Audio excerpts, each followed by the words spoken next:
দূষণে বিপর্যস্ত বিশ্বের বৃহত্তম ম্যানগ্রোভ ফরেস্ট সুন্দরবন।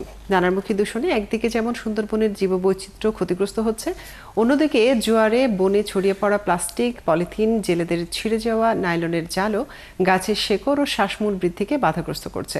এ অবস্থায় হাটবাজারগুলোতে যথাযথ বর্জ্য ব্যবস্থাপনা নিশ্চিত করা, সুন্দরবন সহ উপকূলীয় অঞ্চলে ওয়ান ইউজড প্লাস্টিক ও বিষ দিয়ে মাছ ধরার ক্ষেত্রে জিরো টলারেন্স নীতি গ্রহণের দাবি জানিয়েছেন পরিবেশ কর্মীরা। শরণখোলা সংবাদদাতা নজরুল ইসলাম আকনের তথ্য ছবিতে প্রতিবেদন। সুন্দরবন লাগোয়া বাগেরহাটের শরণখোলা, মোরেলগঞ্জ অথবা মোংলা, প্রতিটি এলাকায় নদী অথবা খালের পাশে বসে হাট বাজার। এসব বাজারে যথাযথ বর্জ্য ব্যবস্থাপনা যেমন নেই, অন্যদিকে মানুষের মাঝে সচেতনতাও নেই, যে কারণে প্লাস্টিক, পলিথিন সহ নানা বর্জ্য ফেলা হচ্ছে নদী ও খালের পানিতে। বনজীবীরা জানান, নদী ও খালে বর্জ্য ফেলার কারণে এরই মধ্যে পূর্ব সুন্দরবনের মরাবগি, টেরাবেকা, ঢাবড়িখাল সহ ধানসাগর বন এলাকার অনেক ছোট বড় খাল প্রায় ভরাট হয়ে গেছে। এসব হাটবাজার এবং বসতির যে বর্জ্য, সেই বর্জ্যর কোনো ব্যবস্থাপনা নাই। বাজারের ভিতরে এরকম কোনো স্থান নাই যেখানে মানুষ পলিথিন বা নোংরা জিনিসগুলো ফালাবে। বাধ্য হয়ে এখানে ময়লা ফালাইতেছে, ঠিক আছে। বনরক্ষকদের দাবি, পর্যটকদের অসচেতনতার কারণেও দূষিত হচ্ছে সুন্দরবনের পরিবেশ। নিষেধাজ্ঞা অমান্য করে বহু পর্যটক সুন্দরবন ভ্রমণ করার সময় প্লাস্টিকের বোতল, পলিথিনের প্যাকেট বনের মধ্যে ফেলে।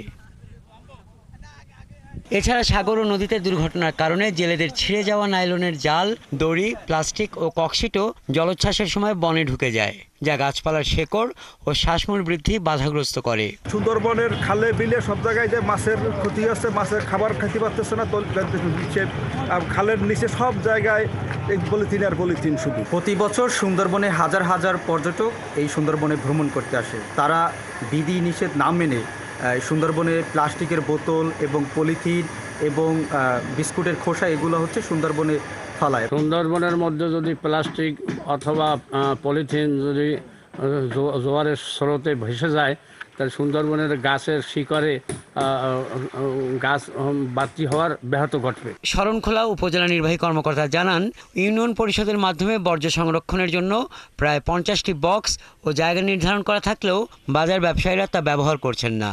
এসব প্রতিরোধে মাঝে মধ্যেই বসছে ভ্রাম্যমাণ আদালত। স্থানীয় জনসাধারণের কিছু অংশের অসচেতনতার জন্য বিভিন্ন গুরুত্বপূর্ণ স্থানে তারা বিভিন্ন ময়লা ফেলে। এগুলো আমরা আমাদের যারা স্থানীয় জনপ্রতিনিধি, রাজনীতিবিদ, আমাদের সাংবাদিক সহকর্মী, সুশীল সমাজ, তাদেরকে নিয়ে জনসচেতনতা কার্যক্রম চলমান আছে। পূর্ব সুন্দরবনের শরণখোলা রেঞ্জ কর্মকর্তা জানান, সুন্দরবনের পর্যটকদের জিরো প্লাস্টিক ও অনইউজ প্লাস্টিক নিষিদ্ধ করা হয়েছে। বর্জ্য বিষয়ে সচেতনতার জন্য বাজার ও শিক্ষা প্রতিষ্ঠানে সচেতনতামূলক কার্যক্রম পরিচালনা করা হচ্ছে।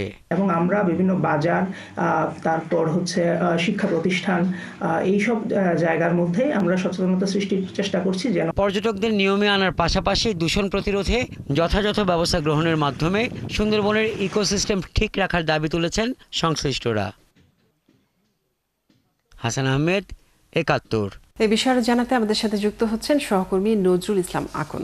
নজরুল, জানাবেন যে ভ্রাম্য আদালত পরিচালনা করেও কেন সুফল মিলছে না এবং ব্যবসায়ীদের কি ধরনের শাস্তি দেয়া হচ্ছে, এবং প্রশাসন তাদের অবস্থানে আরো কঠোর কি হবেন, কি বলছেন তারা? আপনারা জানেন যে প্রকৃতি দেবী সুন্দরবন আমাদের মায়ের মতো। মা যেমন তার সন্তানকে আঁচলের ছায়ায় বড় করে তোলেন, সেই প্রকৃতি দেবী সুন্দরবন সম্পর্কে আমরা নানা জনে নানা কথাই বলি। পরিবেশবাদী সংগঠন সহ সারা বাংলাদেশের মানুষ, বিশ্ববাসী সুন্দরবনকে নিয়ে কথা বলি, কিন্তু আসলে সুন্দরবনকে সুরক্ষার জন্য আমরা প্রয়োজনীয় পদক্ষেপ গ্রহণ করি না।